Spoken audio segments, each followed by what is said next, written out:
Welcome. This video is instructions on how to brew a batch of kombucha tea. I have learned that brewing kombucha is very nuanced and people have different preferences. This is what I have found to work for me. I recommend tasting your brew throughout the process to see what you prefer and writing down the amounts of ingredients, brewing temperatures, and ferment times so you can hone in on the flavors you prefer. Kombucha is basically fermented sweet tea. It is thought to have been invented in ancient China and is often called the elixir of immortality. The brewing process is easy and affordable. The main requirement is patience. The SCOBY, which stands for symbiotic culture of bacteria and yeast, consists of the pellicle, which is a yellowish membrane that reproduces each time a brew occurs.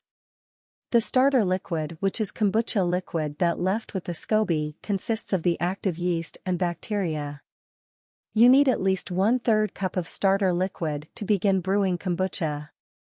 The pellicle and starter liquid are needed to brew kombucha as the yeast and bacteria feed on components of Kombucha sinensis, tea, and sugar and produce kombucha as a result. The benefit of brewing kombucha at home is that it is cheaper than buying store-bought kombucha. Store-bought kombucha can be expensive and the cost adds up if you drink it frequently. Brewing your own kombucha saves a lot of money because the ingredients are inexpensive. Brewing at home also allows you to play with a variety of flavors and strengths. You can use fruit juice, or frozen fruit to flavor your kombucha. Plus, it is fun to experiment and to share with friends. The equipment needed to brew kombucha is cheap and easy to find. Everything used to brew kombucha must be cleaned thoroughly prior to use or else you will risk contamination which leads to mold. After washing the gallon glass jar, I usually fill it up with boiling water and let it cool down. The glass jar is what will hold the liquid while it brews. Glass is preferred as chemicals from plastic and metal may affect the brewing process. The tea towel is secured on top of the jar while the brew ferments. This allows gases produced from the bacteria and yeast to escape while preventing fruit flies from entering the brew.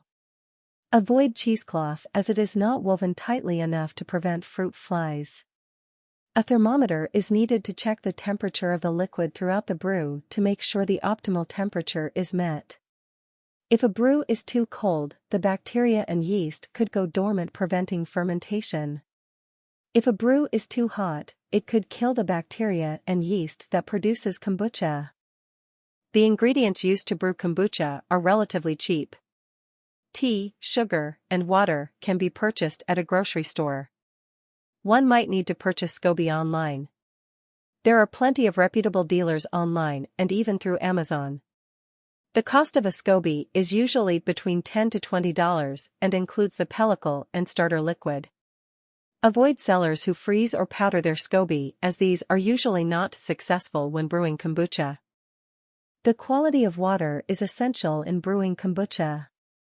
Good tasting water equals good tasting tea equals good tasting kombucha. Any filtered water can be used. Avoid using straight tap water as it contains chlorine that might kill the SCOBY. If only tap water is available, it is recommended you boil the water for 5 minutes before adding the tea. Tea from the Kombucha sinensis family should be used as that is what the SCOBY is generally trained to feed on. This can be any black tea including Lipton, green, white, and oolong tea. Avoid herbal teas as they do not belong to the Kombucha sinensis family of tea. Also, avoid any flavored teas as essential oils added could kill the SCOBY, especially Earl Grey tea as it contains bergamot oil which has antibacterial properties. Flavoring the kombucha will come in the second ferment, so do not fret on adding any in the first ferment. Loose leaf tea or tea in bags can be used.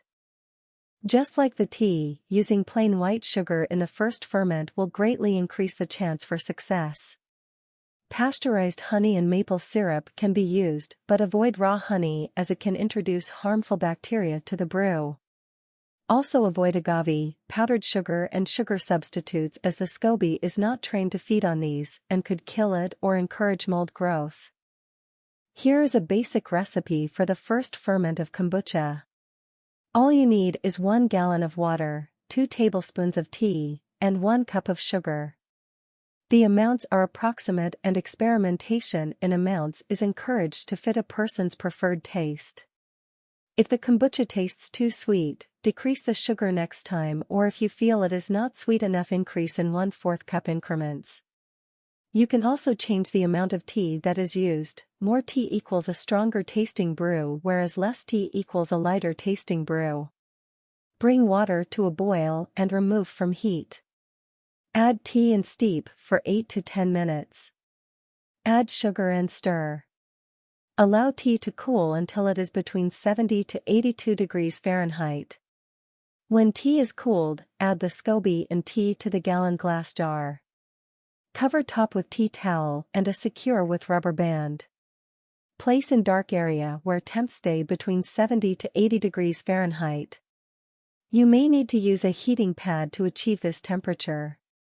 Leave alone for 7 to 10 days.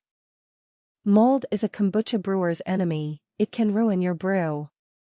If you do have mold, it is best to throw out the entire batch, including the SCOBY. Keep your brewing equipment clean and wash your hands frequently while preparing the brew to prevent from introducing mold spores or harmful bacteria. The starter liquid is just stronger kombucha and introduces the good bacteria and yeast that starts the fermenting process. Once the good bacteria and yeast start growing, the chances of contamination from mold and bad bacteria decrease. Keeping the brew between 70 and 80 degrees helps support the good bacteria and yeast. Adding the SCOBY and starter liquid while the brew is still hot can kill the good bacteria and yeast and allow the bad bacteria and mold to take over. The pellicle naturally looks funny, and since it is a living thing, its appearance changes and grows. It can be difficult to tell if a batch of kombucha is healthy or has mold. Mold is bad, it not only destroys the batch, but the pellicle also. The subreddit r/kombucha on Reddit is a great resource to help determine if your kombucha is healthy or does it have mold. If the batch of kombucha is compromised with mold, unfortunately the whole batch including the SCOBY should be thrown away. Thoroughly clean all equipment after contamination happens. The brewer decides when the batch is finished brewing when the taste is to their liking. Kombucha has a slight vinegar taste. Some brewers prefer this to be lighter and decrease the brewing time, some brewers like a stronger brew and will let it go a little longer. It is important to taste the brew when deciding if it is finished as temperature changes, ingredient selection, and strength of SCOBY all are factors in brewing times. Writing down ingredient amounts, brew times and temperatures can help a brewer decide what they want to do differently next time. The second ferment is optional but highly recommended. In the second ferment, you can add flavor and carbonation. Pressure-rated swing top bottles are highly recommended as a lot of gas is formed during this process and bottles can explode. Be sure to leave some of the kombucha from the first ferment with the pellicle so that you can begin another batch. The second ferment is the fun part where you can experiment and let your imagination run wild. Fruit juice is the less messy way to go. Just use a funnel and add 1/2 to 1 cup of juice to every bottle. Fill the rest up with the kombucha from the first ferment, leaving about 1 inch of space at the top. If the juice is high in sugar then there is no need to add more, but if the sugar content in the flavoring is low, additional sugar, like honey, can be added or the kombucha might not carbonate well. The yeast feeds off of the sugar in the second ferment and produces gases. Since the brew is now in a closed bottle, the gases are trapped forming carbonation. Leave on the counter for 2 to 5 days. Be sure to open bottles to allow gases to escape twice a day. This process is called burping. Once the carbonation is to your liking, place the bottles in the fridge to stop the carbonation process. Then the kombucha is ready. It can be strained and placed into smaller bottles or consumed as is. The flavors in this picture are fresh mint, that's the green stuff in the bottle, passion fruit, and grapefruit. The flavor possibilities are endless.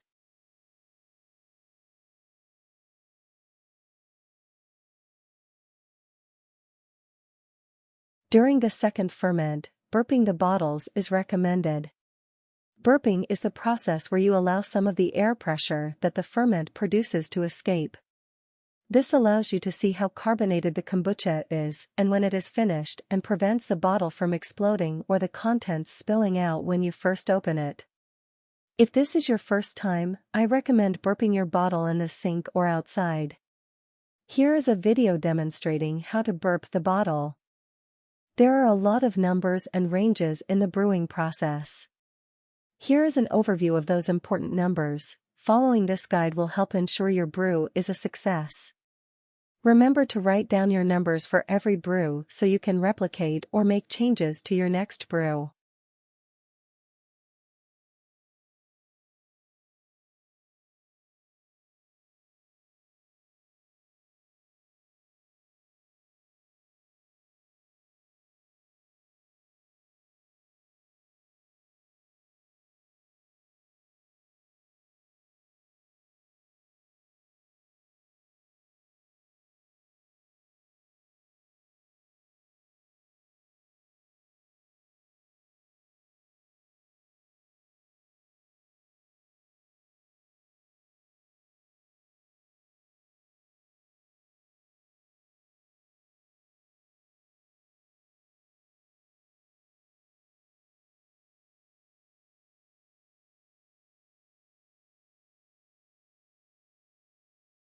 This video is a great example on how to open an overcarbonated bottle. Keep pressure on the lid and allow the air to slowly release. When the liquid reaches the top, wait for it to go down, then allow more air to escape. Refrigeration will slow down the carbonation process. Brewing kombucha takes a lot of patience, but the payoff is a unique tasting beverage that contains probiotics that is great for your digestive system. If you are interested in brewing kombucha, I highly suggest The Big Book of Kombucha by Hannah Crum and Alex Lagori. This has been my guide to learning what works best and why. Now get to brewing.